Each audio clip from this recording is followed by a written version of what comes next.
tricked by results? This was a question that my friend Jay Shoup had this morning. I got a chance to spend some time with him. He is an incredible, incredible human being.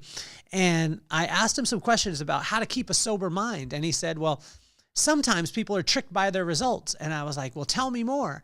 And he said, sometimes they're tricked by their positive results into thinking that it was them that actually did it as opposed to relying on God. And I was like, oh, wow. I mean, it was almost like he punched me in the face and was like, showed me a mirror and said, look, because it convicted me in my heart. There's a lot of times where I would be tricked by results, and be duped into something, but I never realized that I'd be tricked into results or tricked by the results of something that good that happened. Because what I do is when I have a result that works out, I take it in and then I process it, I systemize it, and then I just do it over again. But what if that is not God's will at the time for you to be able to do that? But he just wants you simply to lock into him, and maybe the method changes the next time. This is probably one of the hardest things that you'll ever do as a human being, but we're exploring Proverbs 19, which is the corresponding proverb, corresponding day, 3,000-year-old wisdom. And I took that question that we had, and I had not read Proverbs this morning, and it is amazing how 3,000-year-old wisdom is going to be answering those questions. Or even more, God asked me the questions, have you been tricked by results? It's cool too, because my friend Michael Adams, I love you, man. He just sent me a text and he said, I read Proverbs 18 verse 17, and he's one of the top attorneys in the world. And he said, I never read it the way that it was there. Maybe I didn't have the NIV, and it connected with, it talked about in a lawsuit, the first person to speak is always seems right until the cross-examination happens. And 3,000-year-old wisdom was able to hit him exactly where he's at right now, which was amazing. So Proverbs 19, corresponding proverb, corresponding day, 3,000-year-old wisdom. Let's get this party started.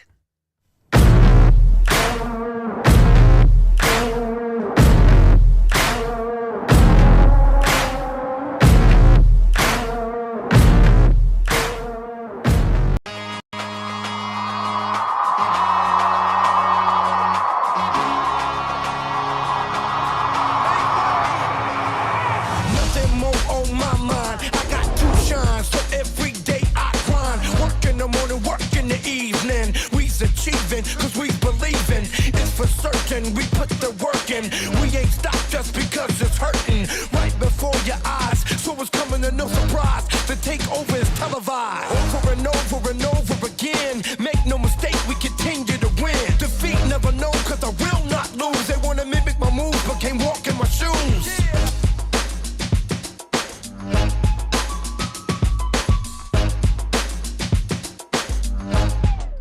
Have you been tricked by results? Think about the positive side of this. Have you ever had a result that you did and then you got so excited about it that you fell in love more with the process than you did with the reason why it actually happened? And this is a word called hubris, right? Thinking that we will succeed just simply because we succeeded before.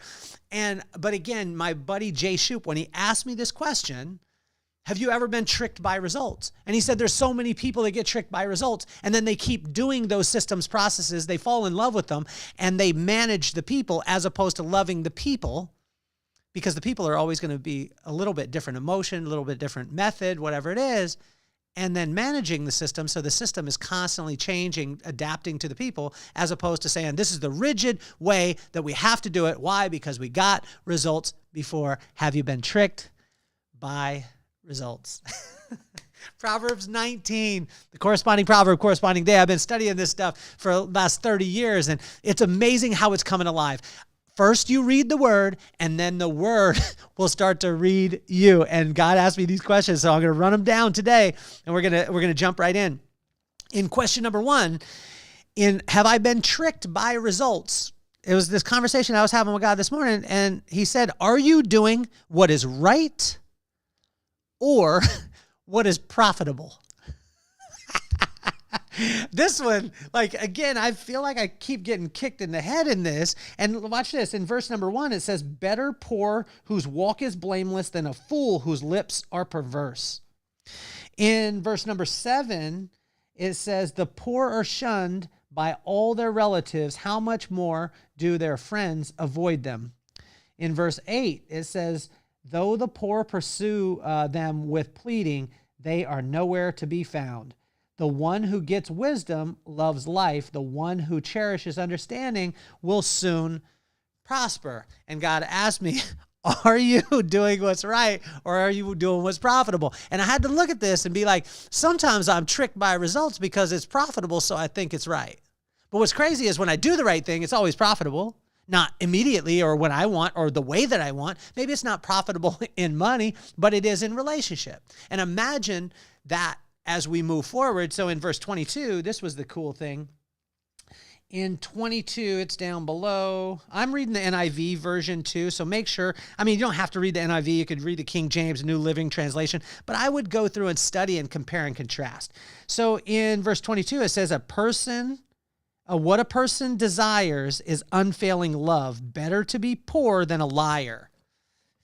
Second question that God had for me this morning is, do you know what it takes when you have that end result? Do you know what it takes? Well, most of the time I don't know what it takes because I have to go through the process. And God is saying, like, there's no way to put me into a system. So there's no ritual, there's no religion that will get you closer to me. It's just a relationship. So if I have a relationship with God, that means it's going to be ever-changing. He's going to have different words. He's going to have different methods, and he's not always going to have me doing the exact same thing. But how can I know that? Is if I have a right relationship with him. And what's a right relationship? It's just spending time. He's asked me, do you know what it takes? And in verse 2, it says, desire without knowledge is not good. How much more will hasty feet miss the way? Desire without knowledge is not good. How much more will hasty feet miss the way? How many times have I been like, yeah, whatever, the right thing, or yeah, whatever. I know exactly how to do this. I did this in my business for years. I processed it, I systemized it, and I knew that I could get to that result, but there was always the human factor, and there was the life thing that was happening. So the third question, are you judging God based on man's inconsistencies? And what God was saying is for me, like he was asking me this, am I judging him based off the inconsistencies that I see in the relationships or in the people that I see? Because people have let me down, or maybe they didn't keep their word, or maybe I didn't keep my word. Maybe I let people down. Am I judging God on that? Or am I saying, like, God, you're still God, but these people in the middleman, maybe they were doing wrong. That's okay. Maybe I was doing wrong. That's okay. But he asked this in verse 3. It says, a person's own folly leads them to ruin, yet their heart rages against the Lord. Sit in that for a second. Question number 4. Are the spoils blurring your vision? This again was like a smack in the face. It says wealth attracts many friends in verse 4, but even the closest friend of the poor deserts him. In verse number 6, it says many curry favor with a ruler, and everyone is a friend to one who gives gifts. Sometimes I've been around people who give me so many gifts that I think, oh man, it just covers up the fact that what they're doing isn't right.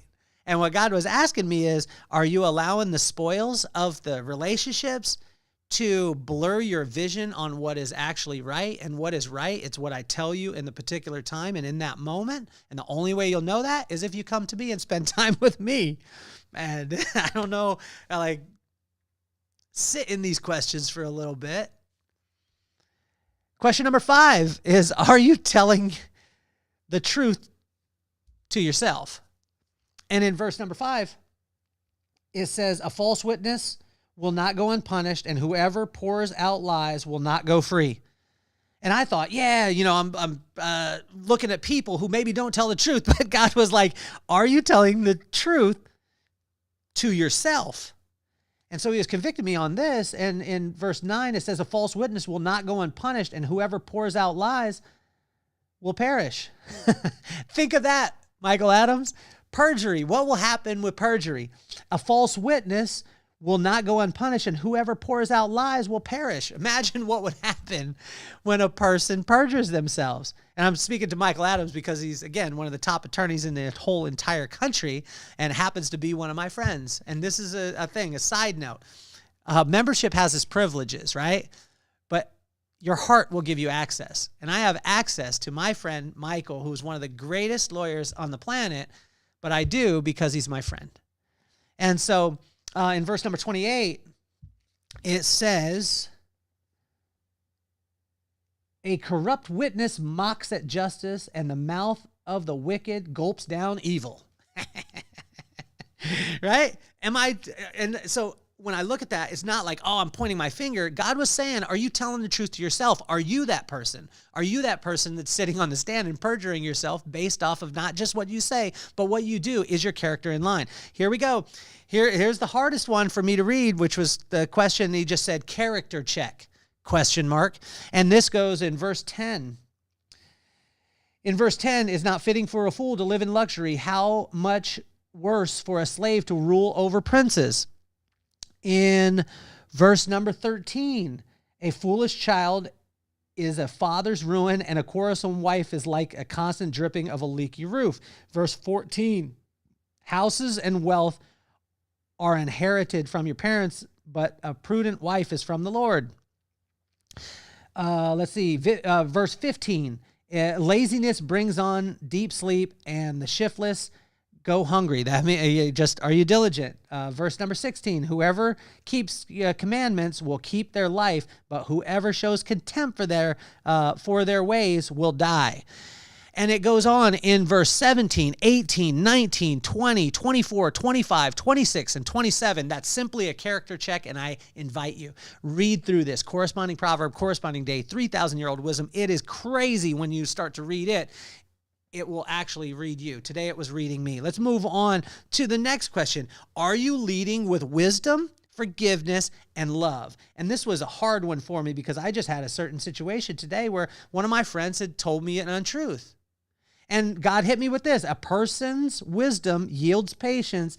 It is one's glory to overlook an offense. Are you offended? Are you able to overlook it? And it says in that, in verse 11, it says a person's wisdom, where do we get wisdom? Fear of God.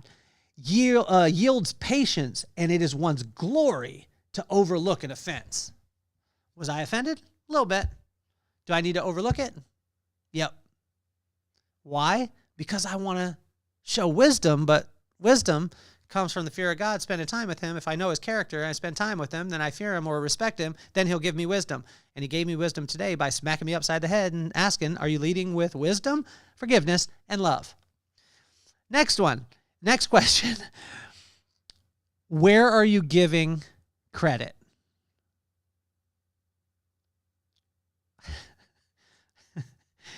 Let's go back to asking you, are you tricked by results, right? Where am I giving credit? In verse 14, it says, houses and wealth are inherited from the parents, but the prudent wife is from the Lord. Houses and wealth are inherited from the parents. That means worldly wealth are inherited from your parents, but a prudent wife is from the Lord. It's a gift. You cannot take credit for a gift. My necklace, a gift. My shirt, a gift. My watch, a gift. My wife, a gift. My kids, a gift. I cannot brag about them. My talents, gift. Even the hard work, I was taught that. It was a gift. Verse 14, where are you giving credit? Question number 9. Have I been tricked by my results? And it's in verse 21. Many are the plans of a person's heart, but it is the Lord's purpose that prevails. Bang, bang, biggity, bang. Verse number 23, the fear of the Lord leads to life. Then one rests content, untouched by trouble. Bang. And here we go as he finishes it up today. Penalties are prepared for the mockers and beatings for the backs of fools. Penalties are prepared for the mockers, the person who thinks that because those results came, they didn't give the credit to where they came from, and they started to rely on their processes to get the results. And it says beatings for the backs of fools. And what he was saying to me is, Have you been tricked by your results? The good results that you get, have you been tricked? Because I could tell you that there's probably not good things that are lying in wait if you trust in them. And just as we finish up today, have you been tricked by your results into thinking that it's your processes as opposed to God's gifts? He only calls us to one thing, and that is simply to spend time with him. What is a right relationship with God? It's as simple as spending time with him. And when you spend time with him, he'll answer exactly what you need at that exact time, but it'll be his will, his plan, his timing. Proverbs 19, corresponding proverb, corresponding day, 3,000-year-old wisdom. Ask yourself, have you been tricked by your results? My name is Kelly Cardenas, and I'm officially off the hot seat. Peace, love, and soul.